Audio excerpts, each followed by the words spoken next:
Corrosion by ammonia in nuclear power plants. Lecture by Dr.G.Subramanian, Chief Scientist Retired, CSIR, Central Electrochemical Research Institute. Ammonia, while used to control water chemistry in nuclear power plants, can also contribute to corrosion, particularly under specific conditions. This corrosion, known as ammonia corrosion, can impact various plant components and requires careful management to maintain plant integrity and safety. Ammonia can cause corrosion in nuclear power plants, particularly ammoniacal corrosion in condensers and high temperature corrosion in boiler systems, which degrades components like condenser tubes and boiler water valves. This corrosion can lead to tube leakage and in the case of boiler systems can accelerate material wear. Mitigation strategies include controlling temperature using cathodic protection and managing water chemistry by adjusting pH and controlling ammonia concentration. This is a picturesque view of condenser tubes in nuclear power plants, which plays key role for good feed water chemistry.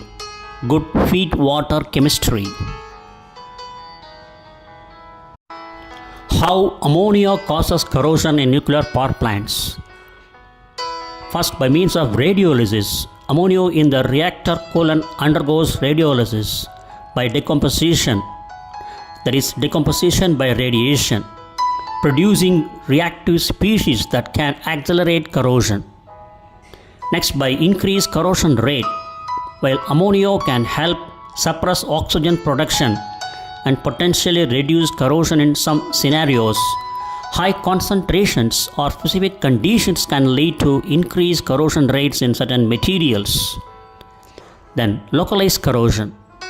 Ammonia can contribute to localized corrosion, such as pitting or stress corrosion cracking in materials like stainless steel and zirconium alloys. This is a picturesque view of copper alloy tube which has been affected or blasted or development of cracks, severe cracks by stress corrosion cracking by ammonia used in nuclear power plants. Examples of ammonia's impact, otherwise consequences of corrosion by ammonia. Steam generators. Ammonia can contribute to corrosion in steam generators, especially under certain water chemistry conditions. Next is zirconium alloys. In nuclear reactors, ammonia can affect the corrosion of zirconium alloys used in fuel cladding, potentially increasing hydrogen absorption and affecting fuel performance. And then carbon steel. Ammonia can accelerate corrosion of carbon steel under specific conditions such as wet layup conditions with dissolved oxygen and chloride. Stress corrosion cracking. Ammonia can contribute to stress corrosion cracking in susceptible materials, which can lead to component failure. So this image shows you the picturesque view of corrosion behavior of zirconium alloy fuel assembly cladding tubes in the pressurized water reactor's primary circuit. Image A on the left side shows that rounded spots, nodules of white amorphous zirconium oxide, are present on the surface of the base metal, or otherwise much more likely on the protective solid black film of zirconium dioxide. On the right side you can see image B shows a more smooth and solid film of amorphous zirconium dioxide. The occurrence of white lenticular spots is a typical sign of nodular corrosion. So this image illustrates the stress corrosion cracking in brass caused by ammonia. That is consequence of corrosion by ammonia, impact of ammonia on brass and then on copper alloys. Further, we are going to see ammonia, how it affects corrosion in nuclear power plant components. First one is by component degradation. Corrosion can weaken components, leading to leaks in condensers and potential failures in other parts of the system. Then reduce efficiency. The buildup of corrosion products on surfaces can reduce the heat transfer efficiency and cause thermal hydraulic imbalances. Further, radiation hazard. In nuclear plants, corrosion product oxides can incorporate radioactive nuclides, leading to increased radiation fields around the equipment and posing a hazard to maintenance personnel. Mitigation strategies: how to minimize the impact of corrosion by ammonia in nuclear power plant components. 1. By water chemistry control. Maintaining proper water chemistry with right balance of ammonia and other additives is crucial for minimizing corrosion.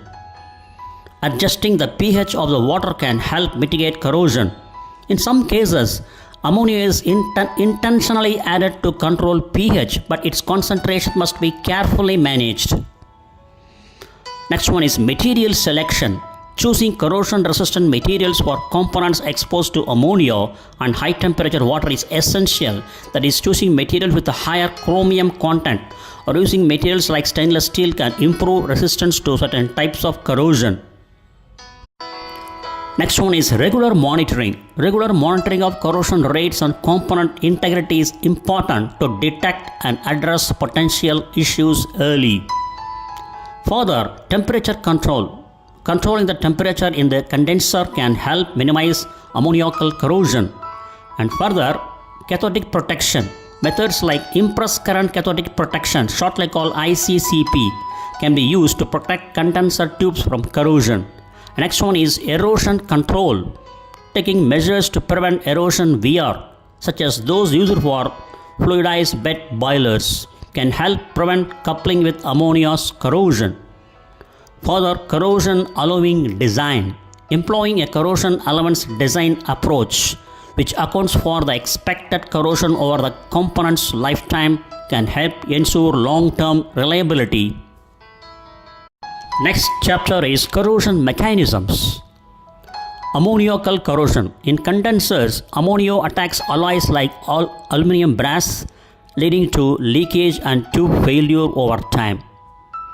Further, high temperature corrosion. In boiler water valves, high concentrations of ammonia can destroy the dense protective oxide layer on the surface of the alloys, such as steel, leading to increased weight gain and a thicker corrosion layer.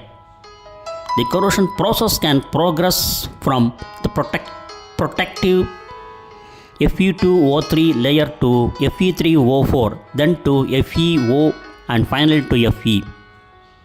That is ferrous oxide to ferric oxide, then FeO, and then to iron, Fe.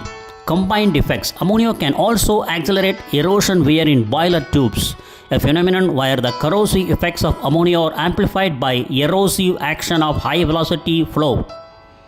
Then overall, while ammonia is a valuable tool for managing water chemistry in nuclear power plants, its potential to cause or accelerate corrosion must be carefully considered and managed through proper water chemistry control, material selection, and monitoring. Steam cycle water chemistry is normally considered non-aggressive to most alloys. However, by actively condensing the steam, the condenser will concentrate gases that don't condense at same temperature as the steam. The most common contaminants include gases like oxygen, nitrogen, and ammonia, that is from decomposing oxygen scavengers.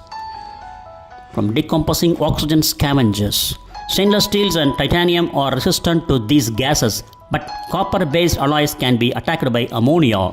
Admiralty brass and aluminum brass are the most susceptible one. So the image on the top right side gives you the view of ammonia. Types of different ammonia. That ammonia can cause two types of failures. One is ammonia grooving. So image on the top right side gives the view of ammonia grooving of aluminum brass. Image on the left side gives the view of stress corrosion cracking, that is intergranular stress corrosion cracking of Admiralty brass owing to ammonia corrosion. The image on the left side gives the view of, in the image on the left side you can see the top top portions we have at the top edges we have top corners we have two images, that is cut down area was replaced by new water wall tubes. These two pictures were schematic, not the same side. So the image on the top left side gives you the view of the crowded water wall tubes were cut down. When you come on the middle, you can see the crowded water wall tubes were cut down. I mean actual material used in the nuclear power plant's components. Further, if you go down,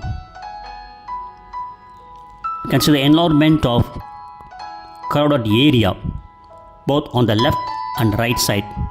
So the water wall inspection during the boiler maintenance period A. Image on the top left side gives the view of A. The cut down area in water wall. B. Image on the top right side. The required area in water wall. And C. The image on the bottom left side. The cut down corrosion water wall tubes. And D. Image on the bottom right side. The enlargement of corrosion tubes 1.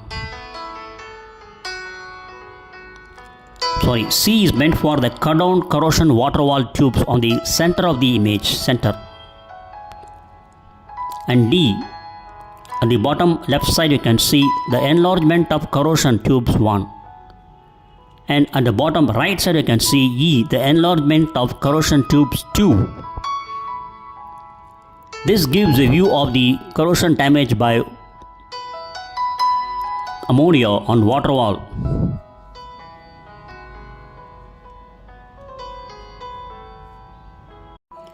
Stress corrosion cracking observed on a steam generator tube made up of Inconel 600. This is a nickel alloy. The composition is given here. Carbon content 0.15 maximum, sulfur by 0.15 maximum, chromium 14 to 17, copper 0.5 maximum, manganese 1 maximum, and silicon 0.5 maximum, nickel 72% minimum, and iron 6 to 10%. Choker's stress corrosion cracking, shortly called SCC, needs a combination of three factors. One is a susceptible material, and another is an aggressive environment, and finally third is high stresses. 15% chromium nickel alloys have proven to be very susceptible to primary water stress corrosion cracking. The most common problems concern alloy 600 and alloy 182 failures, such as in steam generator tubes. You can see the figure above, image above. RPV head penetrations and pressurizer nozzles. These cracks and leaks lead to repairs, pressurizer nozzles and replacement. SG's RPV upper head. The replacement alloys 690, 52, 152 are much more resistant to stress corrosion cracking, probably because of higher chromium content. Stress corrosion cracking is probably the major corrosion issue. That is, PWR means pressurized water reactor and BWR is boiling water reactor, and IASCC meant for irradiation assisted stress corrosion cracking. And further, SG stands for steam generators and RPV stands for reactor pressure vessel.